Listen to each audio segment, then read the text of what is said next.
Good afternoon दोस्तों, आप सभी को।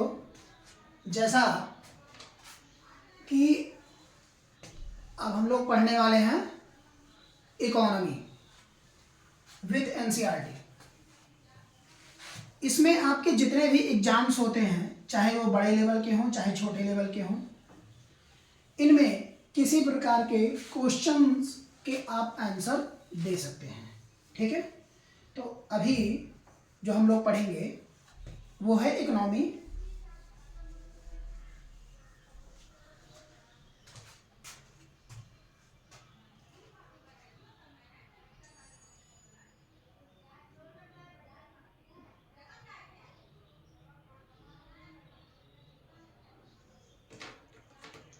भारतीय अर्थव्यवस्था की विशेषता। जो टॉपिक हम लोगों का पहले छूट गया था वहीं से हम स्टार्ट करेंगे। ठीक है, तो ये है भारतीय अर्थव्यवस्था की विशेषता।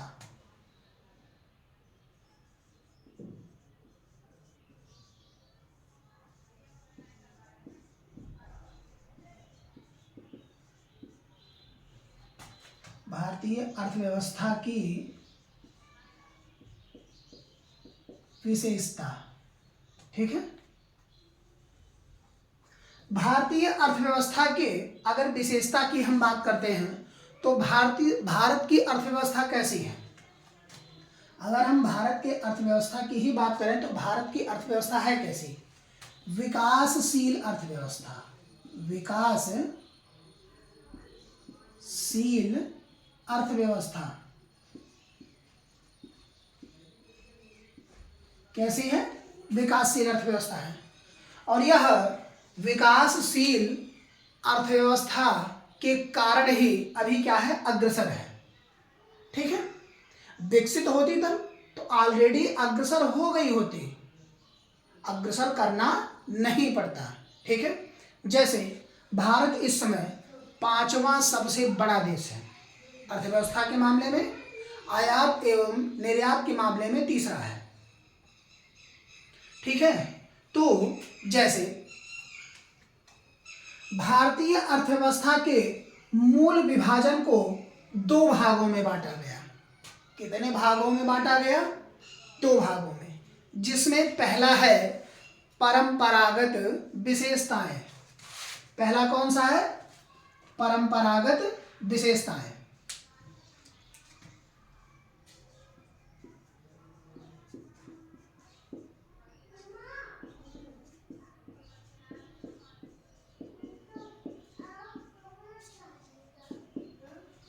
परंपरागत विशेषताएं।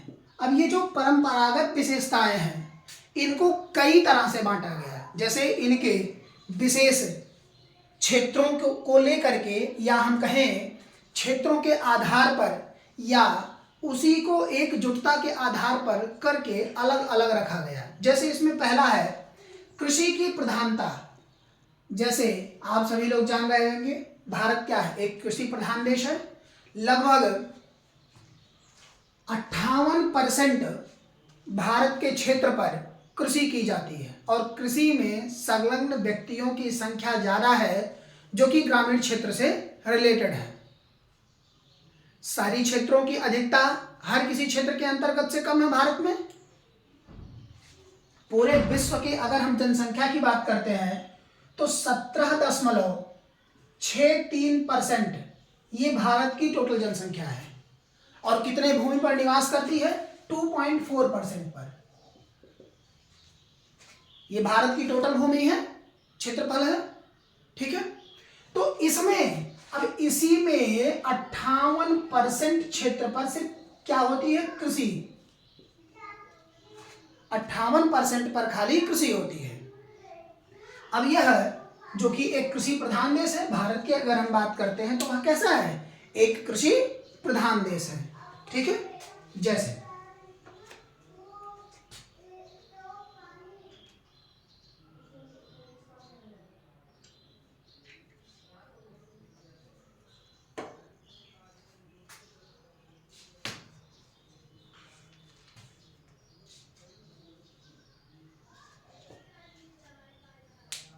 क्या है? एक कृषि प्रधान देश है। तो पहले हम कृषि की प्रधानता पे बात कर लेते हैं। पहला,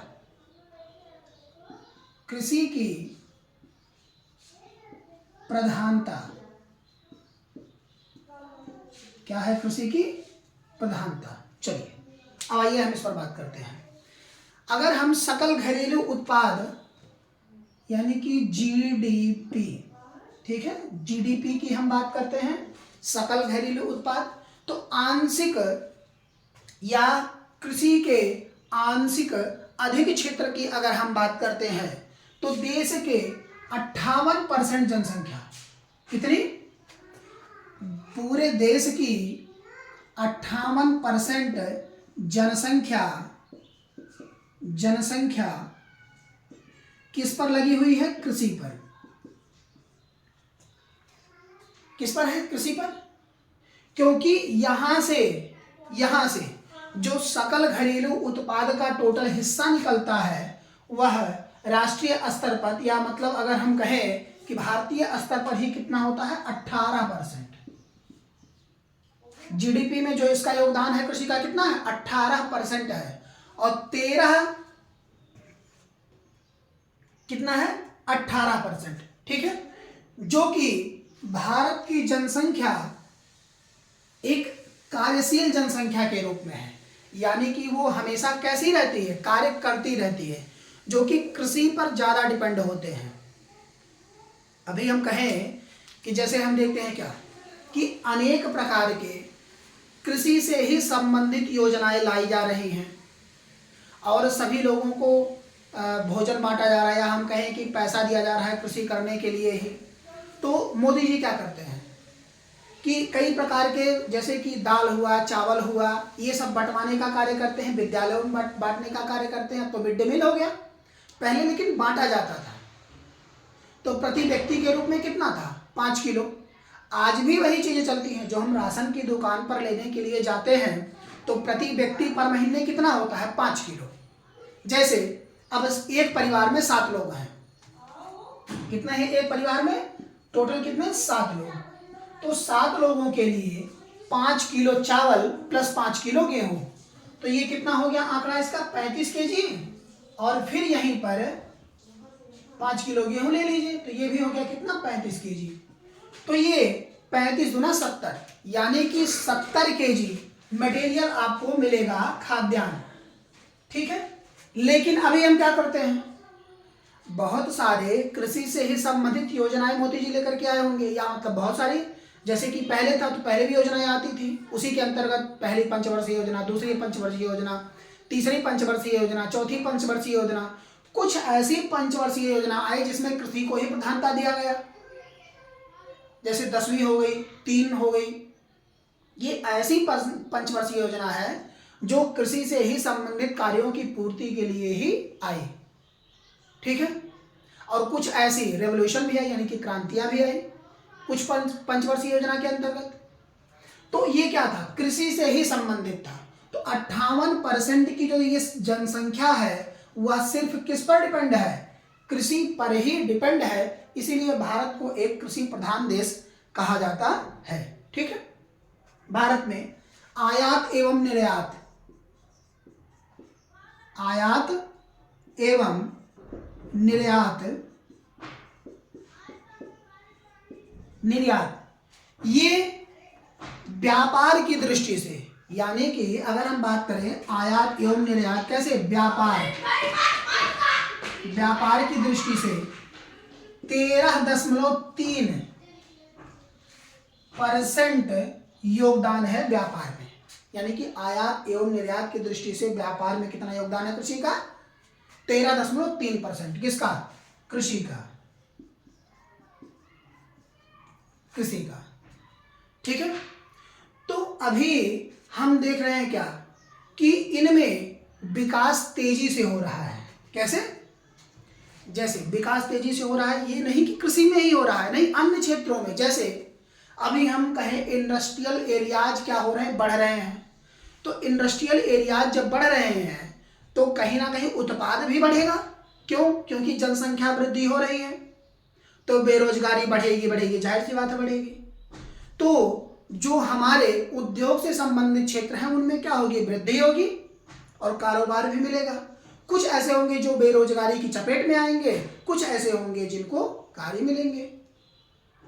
तो यहां पर कहीं ना कहीं क्या होगा, विस्तीर्ण होना अति आवश्यक होता है या विस्तार होना अति आवश्यक होता है, जिससे बेरोजगारी संभावित रूप से लागू ना हो पाए। क्योंकि अगर बेरोजगारी ज्यादा हुई तो भी दिक्कत है, और जनसंख्या ज्यादा हो गई तो बेरोजगारी जाहिर सी बात है आएगी ही आएगी, इसमें कोई दो राय नहीं है। जैसे अभी हम बात करें कि रोजगार एक महत्वपूर्ण साधन होता है कहीं भी किसी भी देश की जनसंख्या को नियंत्रित करने का। जैसे अभी हम बात कर रहे हैं दूसरा, ये हमारा क्या था, कृषि प्रधानता, कृषि की प्रधानता। दूसरा है ग्रामीण अर्थव्यवस्था, ठीक है, या हम बात करते हैं प्रति व्यक्ति आय पर। दूसरा जैसे प्रति व्यक्ति आय,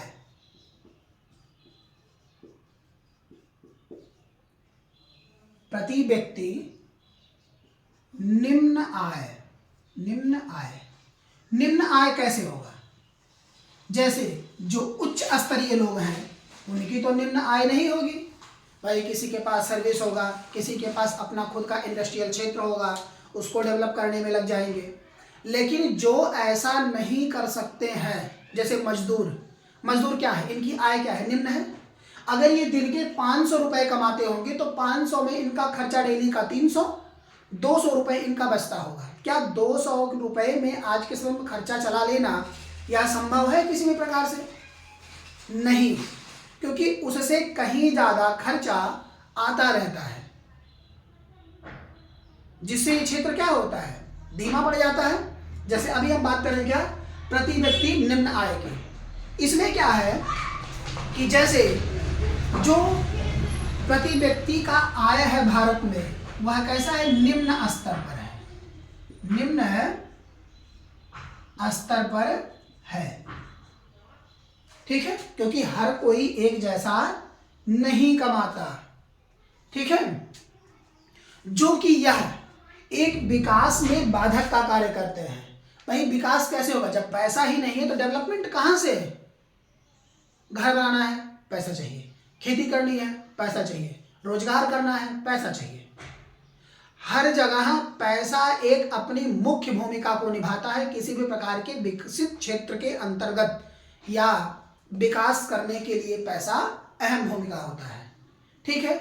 जैसे अभी हम कहें कि भारत में जनसंख्या कैसे हो रही है, तीव्र वृद्धि हो रही है, तीव्र वृद्धि हो रही है। जैसे अभी हम 2001 से और 2011 के अंतर्गत की अगर हम बात करते हैं तो अब हम क्या निकाल रहे हैं, 10 वृद्धि दर, 10 वृद्धि दर, और यह वृद्धि दर काफी उच्च रही, काफी उच्च रही। अभी हम जब थर्ड में इसको हम बात करेंगे तो ये चीजें हम क्लियर कर देंगे, ठीक है। जैसे इसमें क्या होगा, उच्च रही। अब यह जब उच्च रहेगी वृद्धि दर तो क्या आय में वृद्धि होगी? नहीं। क्यों? क्योंकि आय में क्या स्तर है, आय का स्तर निम्न है, इस कारण से विकास नहीं हो पाता है या निर्धनता का विस्तार हो जाता है। तो यहां पर क्या होगा, निर्धनता का विस्तार होगा या निर्धनता का ही क्या हो जाएगा, विकास हो जाएगा। अब क्लियर हुआ? अब जैसे अभी हम इसको क्लियर कर देते हैं, जैसे हमने कहा ग्रामीण अर्थव्यवस्था, क्या कहा हमने, ग्रामीण अर्थव्यवस्था। तो चलिए हम ग्रामीण अर्थव्यवस्था के क्षेत्र पर ही बात कर लेते हैं। जैसे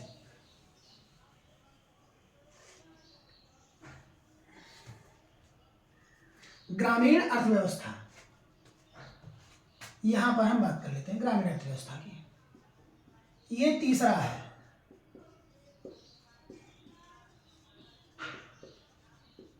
ग्रामीण अर्थव्यवस्था, ठीक है, ये थर्ड नंबर पॉइंट है। जैसे अभी हमने कहा कि ग्रामीण अर्थव्यवस्था का क्षेत्र क्या होता है, निम्न होता है। ठीक है, जैसे 2011 की जनगणना के अनुसार 2011 की जनगणना के अनुसार जो कृषि की प्रतिशतता है, यानी कि भारत की कुल जनसंख्या का 67% भाग, कितना, कि जितनी भारत की पॉपुलेशन है 2011 में कितनी थी, 121 करोड़। ठीक है, उसकी टोटल जनसंख्या का कितना, 67% भाग ये कहाँ निवास करते हैं, ग्रामीण में। तो अब इनमें कितने बचे, 33%, जो कि कहाँ निवास करते हैं, शहरी क्षेत्रों में। अब बताइए 67% ऐसे हैं जो ग्रामीण क्षेत्र में है, तो क्या ग्रामीण क्षेत्रों में बैठने से कार्य मिल जाते हैं, नहीं। क्यों, क्योंकि कार्य करना पड़ता है। तो ये क्या करेंगे, कृषि में संलग्न होंगे जा करके। ठीक है, तो ग्रामीण क्षेत्रों में निवास करते हैं। अब इन्हीं ग्रामीण क्षेत्रों में जनसंख्या का स्तर क्या होगा, अत्यधिक होगा। क्या होगा, अधिक होगा। क्लियर हुआ।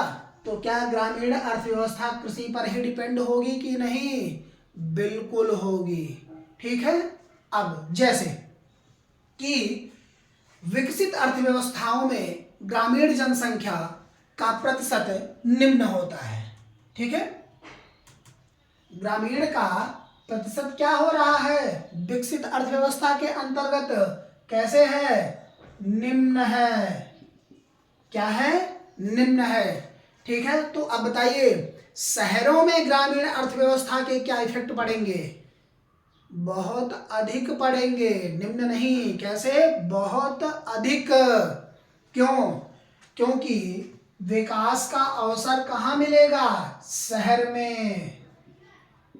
शहर में क्या मिलेगा, विकास का अवसर। तो क्या यह अवसर ग्रामीण में भी होता है, बिल्कुल भी नहीं होता।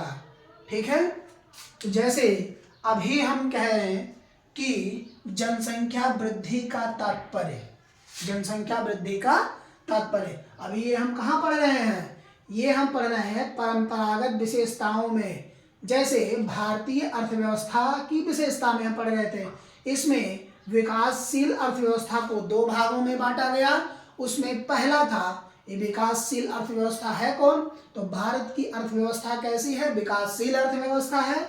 उनको दो भागों में बांटा गया। पहला क्या था, परंपरागत विशेषताएं। और परंपरागत विशेषताओं में पहला हम लोगों ने पढ़ा कृषि की प्रधानता, दूसरी पढ़ा प्रति व्यक्ति निम्न आय, और तीसरा हम लोगों ने देखा ग्रामीण क्षेत्र, और चौथा है जनसंख्या वृद्धि। चौथा क्या है, जनसंख्या वृद्धि। क्लियर हो रहा है धीरे धीरे। अब जैसे 2011 की जनगणना में हमने क्या देखा था, तो 2001 से 2011 के अंतर्गत दशकीय वृद्धि दर 17.64% थी। कितनी थी, 17.64%, या क्या थी, दशकीय वृद्धि दर। अब बताइए इतनी भयानक जनसंख्या वृद्धि हो रही है, तो यहाँ कहाँ आकर के इफेक्ट करेगी, सीधे सीधे अर्थव्यवस्था को इफेक्ट करेगी, और बेरोजगारी के स्तर क्या होंगे, बढ़ेंगे। ठीक है, तो अगर बढ़ेंगे तो क्या संसाधन उपलब्ध हो पाएगा, बिल्कुल भी नहीं। तो संसाधन उपलब्ध करने के लिए कंपनियां क्या करेंगी, अपने कार्यों को तेज करेंगी और उत्पादन अत्यधिक मात्रा में करेंगी। लेकिन फिर भी ये होता है कि कुछ ऐसे लोग जिनको संसाधन उपलब्ध नहीं हो पाते हैं, कुछ व्यक्ति ऐसे उसमें जरूर आ जाते हैं। ठीक है, कि जिन व्यक्तियों तक संसाधन नहीं पहुंच पाते हैं। तो ये आपका क्लियर हुआ। कहीं कोई दिक्कत, अगर कोई दिक्कत हो तो ये आप लोग जरूर पूछ सकते हैं। ठीक है, तो अब हम इस पर बात करेंगे अगले क्लास में, और हम बेरोजगारी पर बात करेंगे। ठीक है, बेरोजगारी। और उसके आगे के मुद्दों के बारे में हम लोग जरूर चर्चा करेंगे। ठीक है, तब तक के लिए आप सभी लोग हमारे चैनल से जरूर जुड़ें और सब्सक्राइब करना बिल्कुल भी ना भूलें। ठीक है, थैंक यू।